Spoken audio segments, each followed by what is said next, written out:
ากาศรับท่วมที่จังหวัดมหาสารคามครับผมน้ำท่วมทางครับผมตรงข้างดีครับผมมันนี่ก็คือบรรยากาศครับผมบรรยากาศเศร้าๆครับน้ำท่วมทางครับ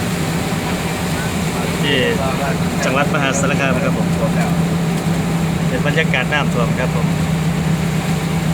ถ่ายอยู่บนรถครับผมโอ้ท่วมข้างดีครับที่นี่ภาคอีสานรุนแรงพอสมควรครับผมน้ำชี้ขึ้นมาท่วมครับประมาณ2 มื้อ2 คืนครับ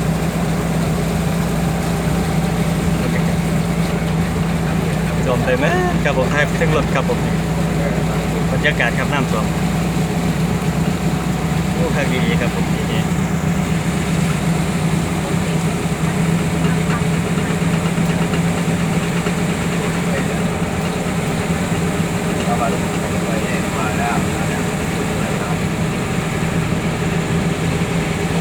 ได้รอเป็น10 ปีนะครับผมที่นี่นัก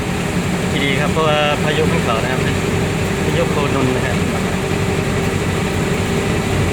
ทางขาเลยพี่น้องน้ำแห้งกันครับ